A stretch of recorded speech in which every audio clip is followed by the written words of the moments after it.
Bir ben var benim içimde, benden öte, benden ziyade. Bu videoya bir soru sorarak başlamak istiyorum.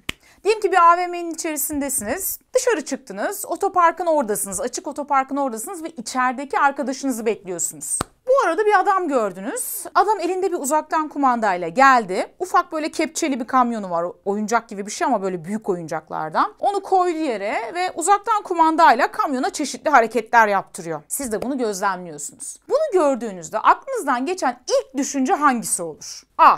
Şunu mu düşünürsünüz? Vay süpermiş ya, ne kadar güzel ya. Keşke benim de olsa ya. Birinci düşünce bu. A şıkkımız bu. B. Şöyle bir düşünce mi geçer? Bu ne ya? Ya bunun yeri mi burası Allah aşkına ya, sanki ne yaptığını zannediyor ki bu adam. Böyle de düşünebilirsiniz. Ya da C.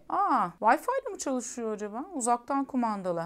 Materyali de kaliteli bir plastiğe benziyor. Mi acaba? Menşei Almanya falan herhalde ya. Değişik bir şey. Bu mu geçer? Şimdi 3 tane düşünce saydım. Belki bunlardan hiçbiri geçmez. Başka bir şey geçer ama bu üçünden birini seçmek zorunda kalsanız hangisini seçersiniz? İlk hangisi geçer aklınızdan? Bunu bir yere not edin. Sonra bu ne anlama geliyor konuşacağız. Eric Berne'ın transaksiyonel analiz kuramına göre egomuzun yani benliğimizin 3 türü mevcut. Yani her birimizin içinde 3 tane benlik durumu var ve biz duruma göre bu benlik durumlarından bir tanesini kullanıyoruz. Hatta günlük yaşantımızda genel olarak bir tanesini daha baskın kullanıyoruz. Peki ama nedir bu benlik durumları? Gelin bunlara bir bakalım. Bu benlik durumlarından birincisi ebeveyn benlik durumudur. Ebeveyn benlik durumu kişiliğimizin başkalarına öğütler veren, akıl veren, melimalıyı çokça kullanan, insanları bazen yargılayan, ne yapmaları gerektiğini söyleyen, bazen de tam tersine onları koruyup kollayan, destekleyen tarafıdır. Tıpkı ebeveynlerimiz gibi. Anne babalarımız da bize öyle yapmaz mıydı? Zaten bu benlik durumları bizim çocukluk döneminde yaşadıklarımızla alakalıdır. Ona göre biz o benlik durumlarında neler konuşacağımıza karar veririz. Ebeveyn benlik durumu kendi içinde ikiye ayrılır. Bunlardan bir tanesi yargılayan ebeveyndir. Yargılayan ebeveyn adı üstünde diğerlerine akıllar veren, öğütler veren, ne yapmaları gerektiğini söyleyen ve onları yargılayan taraftır. Diyelim ki bir arkadaşınız size geldi, sevgilisinden ayrılmış, üzülmüş, ağlıyor. O sırada siz ya sen bunu hak ettin, bir bulamadın doğru düzgün bir insan, hiç böyle bir insana yüz verilir miydi gibi bir tepki verdiyseniz o sırada içinizdeki yargılayan ebeveyn benlik durumundan konuşuyorsunuz. Ebeveyn benliğin bir diğer boyutu ise koruyucu, destekleyen ebeveyn boyutudur. Bu da içinizdeki daha şefkatli, daha sarıp sarmalayan tarafınızdır. Mesela aynı kişiye, diyelim ki sevgilisinden ayrılan arkadaşınıza ah canım benim neler yaşadın gel bir sarılayım sana dediğinizde içinizdeki destekleyen, koruyan ebeveyn benlik durumundan konuşmuş oluyorsunuz. Benlik durumlarımızdan bir diğeri de çocuk benliğimizdir. Çocuk benliğimiz böyle çocuksu tarafımızdır. Çocuksu demek ne demek? Yani dürtülerine göre hareket eden, fiziksel ihtiyaçlarını önde tutan, doğal olan, baskılanmamış, duygularını her koşulda baskılamadan, süzgeçten geçirmeden böyle çat diye söyleyen çocuksu tarafımız, çocuk benliğimiz. Çocuk benliğimiz de kendi içinde ayrılıyor. Hatta bu sefer 3 boyuta ayrılıyor. Bunlardan bir tanesi asi çocuk tarafımız. Asi çocuk tarafımız böyle adı üstünde isyankar, öfkeli, her şeye isyan eden tarafımız. Mesela diyelim ki bir toplantı çıktı ve buna siz çok sinirlendiniz ve dediniz ki Allah kahretsin ya, bu saatte de toplantı mı olur ya? İstemiyorum ben bu toplantıya katılmak dediniz. İsterseniz 50 yaşında olun. O sırada çocuk benliğinizden, hatta asi çocuk benliğinizden konuşmuş oldunuz. Diğer bir boyut uslu çocuk benliğimizdir. Uslu çocuk benliğimiz başkalarına hayır diyemeyen, daha pasif, peki efendim, evet efendim diyen tarafımız uslu çocuk tarafımız. Çocuk benliğin bir diğer alt türü ise doğal çocuktur. Doğal çocuk içinden geldiği gibi hareket eden, duygularını ön plana çıkaran çocuktur. Mesela sabahleyin camı açtınız, hava harika ve dediniz ki yaşasın bugün hava çok güzel. Doğal çocuk benliğinizden konuştunuz. Gelelim 3. benlik durumumuza. 3. benlik durumumuz yetişkin benlik durumumuz. Yetişkin benlik durumu daha akılcı, daha rasyonel, analiz eden, sorgulayan, olgun tarafı kişiliğimizin. Yetişkin benlikten konuştuğumuzda çok böyle duygularımızla hareket etmeyiz. Daha mantıklı, daha akılcı konuşmalar yaparız. Daha sakinizdir. Diğer insanlarla olan iletişimimizde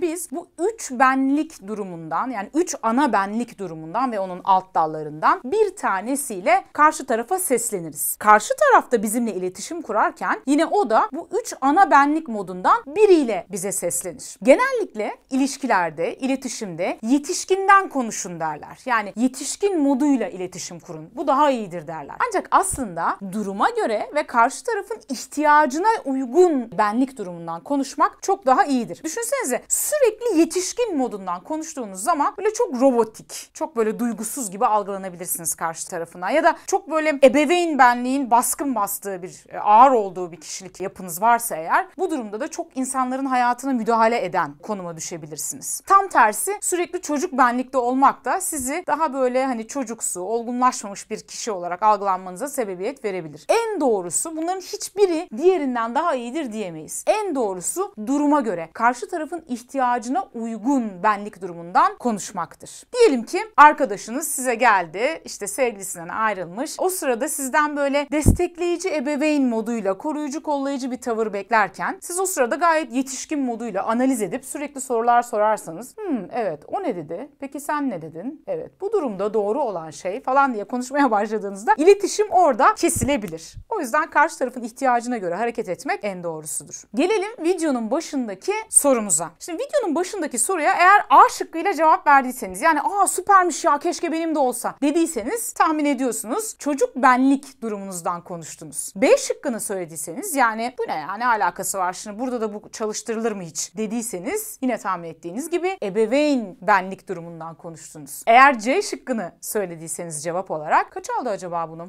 Acaba materyale işte yabancı mı, Almanya'dan mı gelmiş falan gibi analiz eden bir tarafla baktıysanız, o zaman yetişkin benlik durumundan bu soruya cevap verdiniz demek oluyor. Şimdi şöyle bir günlük yaşantınıza bakın. Daha çok konuşmalarınız hangi benlik durumundan? Siz daha çok günlük yaşantınızda çocuk benlik durumundan mı, yetişkin benlik durumundan mı, yoksa ebeveyn benlik durumundan mı konuşuyorsunuz? Hatırlarsanız demiştik ki günlük yaşamda bu 3 benlik durumundan bir tanesini her birimiz daha baskın kullanırız. Bazen birkaç tanesini daha baskın kullanırız. Peki acaba şöyle bir günlük yaşantıdaki konuşmalarınıza baktığınızda siz genel olarak hangi benlik durumundan konuşuyorsunuz?